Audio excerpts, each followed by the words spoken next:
हिमाचल प्रदेश से 4 नदियां गुजरती हैं, ब्यास, सतलज, यमुना और रावी। ये चारों लंबे समय से हिमाचल को सींचती आई हैं, लेकिन अब इन नदियों की कहानी और प्रदेश के साथ उनका रिश्ता बदल रहा है। अभी जो ये पीछे ब्यास नदी है हमारे पीछे, ये ब्यास नदी का बरसात का एक आम स्वरूप है। जो अभी हम देख रहे हैं ये आम स्वरूप है।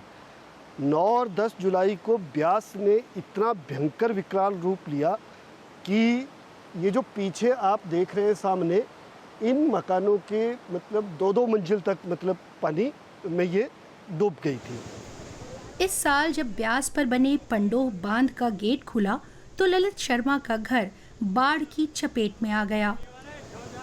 9 फुट ऊंची पानी की लहर ने सुरक्षा दीवार तोड़कर तबाही मचा दी।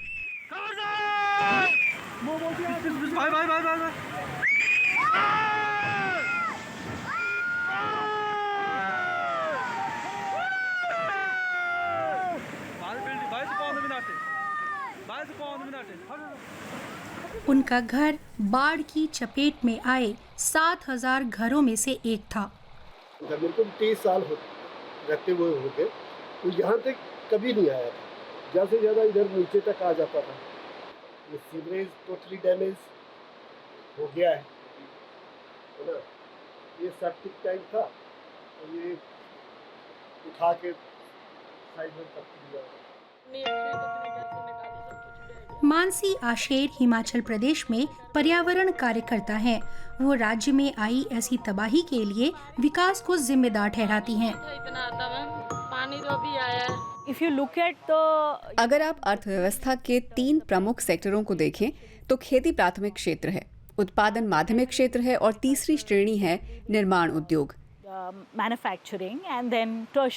इस विकास के क्रम में ज्यादातर ध्यान इमारतें बनाने पर केंद्रित है। तो ये कथित विकास ऐसा ही दिखता है। विकास का मतलब हो गया है पहाड़ पर इमारतें बनाना। बिजली उत्पादन भी इसका एक हिस्सा है। तो आप जो बांध बनते हुए देखते हैं वो भी इसी मॉडल का हिस्सा है। और ये समस्या है। ये तस्वीरें इस तरह के विकास का दूसरा पहलू दिखाती हैं।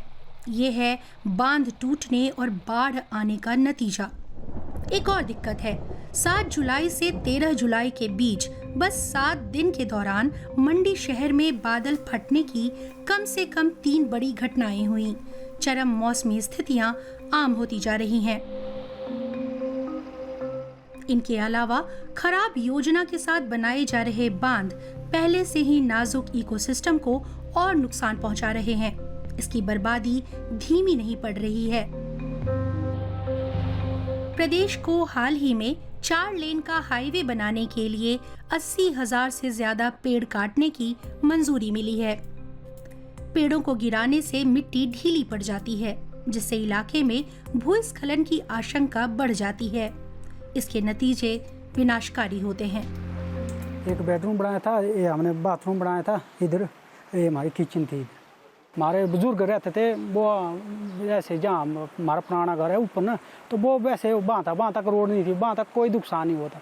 जैसे हमने वहाँ के लिए रोड निकाल दी तो ऐसे ही नुकसान होता है। रोड से हमेशा नुकसान नहीं होता है। जैसे पहाड़ों को काटना, रोड यहाँ जो मान लो हर घर के लिए रोड जा रही है, तो इसकी वजह से नुकसान है। ऐसा हो सकता है कि एक गांव, जैसे पूरा गांव है, उसके लिए एक रोड चाहिए, तो यहाँ एक गांव के लिए 2-2, 3-3 सड़कें निकाल रहे हैं, तो इसकी वजह से स्लाइडिंग हो रही है। जिनके मकान आंशिक रूप से क्षतिग्रस्त हुए हैं, उन्हें राज्य सरकार की ओर से 1 लाख रुपए की वित्तीय मदद का ऐलान किया गया है। वो कहाँ हमारे को 1-1 लाख रुपए दे। यहाँ देखो, यहाँ 27 लाख हमने खर्च कर दिए, और वो कौन देगा? हमारे भी हमने पूरी पैसे लगा दिए इसमें। मान लो पूरे अपने हमारे नाम कोई नौकरी वाले हैं, एम्प्लॉयज है ही नहीं है ना। एक छोटा भाई है मेरा, वो है लगा हुआ है, पर हम 2 भाई है, हम लगे नहीं, 3 भाई का है हमारा है। तो ये देखो कितना हमने 3 भाई ने किए थे पैसे इकट्ठा, कि हमने कहा चलो घर बना ले, ये जगह है हमारी, तो अब ये चले गई है। इस साल आई बाढ़ में 100 से ज्यादा लोगों की जान गई। बहुत सारे लोगों ने घर और जमीन गंवा दी। प्रदेश को हुए वित्तीय नुकसान की अनुमानित रकम 10,000 करोड़ रुपए है।